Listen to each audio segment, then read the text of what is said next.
আসসালামু আলাইকুম ভাই, আপনি বলছেন এগুলা আমরা টাইপিং সেন্টারে করি, আমাদের টাইপিং সেন্টারের কারণে এগুলা হচ্ছে দুর্নীতি, আমরা টাইপিং সেন্টার থেকেই করে আসতেছি। আপনার কথার সাথে আমি যদি 100%ও একমত না হই, অন্তত 80% একমত যে আমাদের কিছু টাইপিং সেন্টারের কারণে আসলে এই কাজগুলো তারাই করে বা তাদের কারণে আসলে এই কাজগুলো হচ্ছে। সাধারণ মানুষ তো আর এখানে অ্যাপ্লিকেশন করতে পারবে না, কিভাবে কি সাবমিট করতে হবে, কিভাবে অ্যাপ্লাই করতে হবে, এগুলো সাধারণ মানুষের জানে না। সব তো টাইপিং সেন্টারের কারসাজি। এক্স্যাক্টলি আমি আপনার কথার সাথে 80% একমত। আমাদের কিছু টাইপিং সেন্টারে এই কাজগুলো করে, কিন্তু এখানে যে শুধু টাইপিং সেন্টারের দোষ, বিষয়টা হয় এমন না। দেখেন, মনে করেন ট্রান্সফার ভিসা বন্ধ,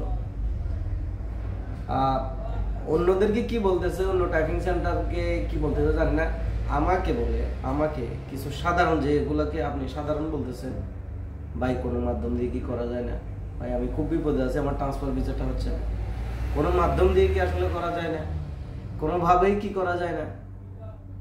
ভাই অনেক বিপদে আছি, ভিসাটা না হইলে আবার অবৈধ হয়ে যাবো, অনেক টাকা ফাইন আসতেছে, বাড়িতে গেলে কিভাবে খাবো, কিভাবে চলবো? এখন বলেন, তার জন্য আপনি কি করবেন, বা আপনার কি চাওয়া পাওয়া, বা আপনি কি করতে পারেন? যদি কোনো টাইপিং সেন্টারে যায় এভাবে বলে ভাই কিছু একটা করেন, তো সে চিন্তা করবো অবশ্যই করতে পারলে আমারও বিজনেস, তারও উপকার হইল। সে অবশ্যই তার উপকার আছে, তার বিজনেসটা দেখবে, ঠিক আছে। কিন্তু আমরা যারা সাধারণ পাবলিক আছি, আমরাও নাছুর বন্ধা, আমরা বোঝার চেষ্টা করি না যে জিনিসটা বন্ধ। এখন আমি কেন মনে করেন ডান হাত না দিয়ে বাঁ হাত দেওয়ার চেষ্টা করবো, বা বাঁ হাতে খাবার, বা এভাবে হাতে না খাইয়ে এভাবে উল্টায় খাওয়ার চেষ্টা করবো। আমরা নিজেরাও আসলে এগুলো মানে নিতে পারি না। কিছু একটা যদি বন্ধ হয় সেটা আমরা মেনে নিতে পারি না।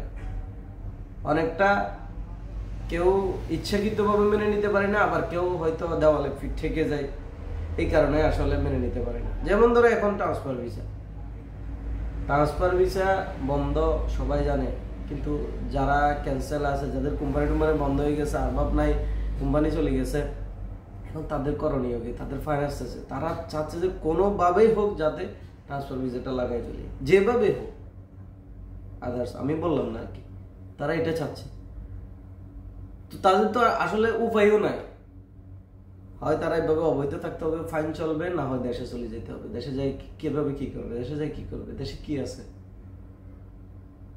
তো এবার চিন্তা করেন আসলে দোষটা কার? টাইপিং সেন্টারের, সাধারণ পাবলিকের, না কোত্থেকে আসতেছে? কি এখন আপনি কি বলবেন? দোষ আপনারও, আমারও, সবার। যদি আমি সচেতন হই, আপনারও সচেতন হওয়া দরকার।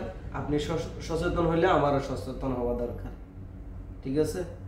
তারপরে এই সচেতনতার মধ্য দিয়েও কিছু দেওয়ালে পিঠ থেকে যাওয়ার কারণে আসলে ঘটনা হয়। এখনো মূল বিষয় হচ্ছে এটা, আর কিছু খুলে বলার দরকার নাই। তো ভালো থাকবেন, সুস্থ থাকবেন।